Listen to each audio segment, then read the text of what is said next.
এক ভদ্রলোক গাড়ি কিনেছেন। গাড়ি কিনে রোজই গাড়ি চালাতেন নিজে ড্রাইভ করে। সেই গাড়ি চালাতে চালাতে তার বিরাট একটা অভ্যেস হয়ে গেছে। কিন্তু কিছুদিন পর গাড়িটা ব্রেকডাউন হওয়ার জন্য উনি গাড়িটাকে কম দামে বিক্রি করে দিয়েছেন। কিন্তু তার গাড়ি চালানো অভ্যেসটা রয়েই গেছে। ফলে তিনি তখন করেন কি, বাগানে একা একা গিয়ে স্টিয়ারিং ঘোরান, আবার গিয়ার চেঞ্জ করেন, ডাইনে বাঁয়ে বলে সিগন্যাল দেন এবং পেছনে গেলে হটো হটো সরো পেছনে যাচ্ছি এসব বলে তিনি গাড়ি চালানো অভ্যাসটা রাখেন। তার প্রধান সঙ্গী ছিল তার বাড়ির চাকর। সে তার খুব বাধ্য চাকর।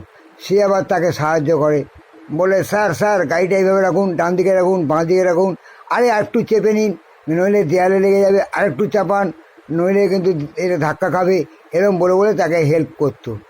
এবং ভদ্রলোক তার প্রতি খুব খুশি ছিল।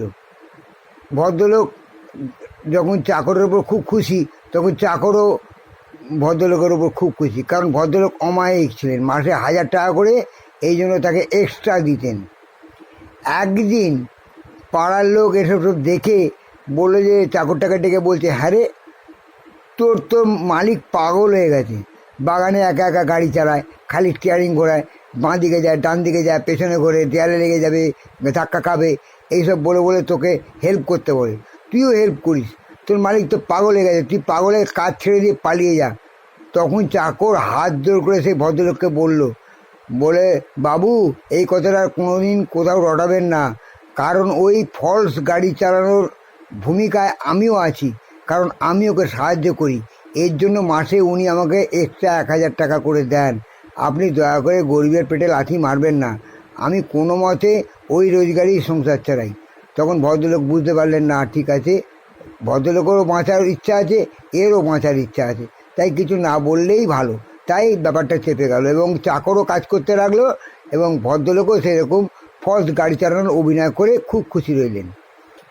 একদিন ওই ভদ্রলোক বাড়িতে মাল খেয়ে ঢুকলেন। এখন স্ত্রী মাল খাওয়া পছন্দ করে না, অর্থাৎ মদ খেয়ে ঢুকেছেন। স্ত্রী তখন স্বামীকে বলে, তুই মদ খেয়েছো কেন? বলে, বেশ করেছি, আমার পয়সা খেয়েছি, তোমার কি? তখন স্ত্রী স্বামীকে ভয় দেখানোর জন্য একদিন রাত্রি 12টার সময় কালো শাড়ি পরে দরজায় টোকা মারল, টক টক টক টক। তখন স্বামী বাইরে এসে বলল, কে তুমি? তখন স্ত্রী বলল, আমি রাক্ষসী, আমি তোকে ধরতে এসেছি আর তোদের সর্বনাশ করব। সেই শুনে স্বামী বলল, হাত মেলাও, আমি তোমার বোনের স্বামী। বুঝতে পারছো কেসটা কোথায় গেল? কোনো কিছুতেই স্বামী জব্দ হচ্ছে না।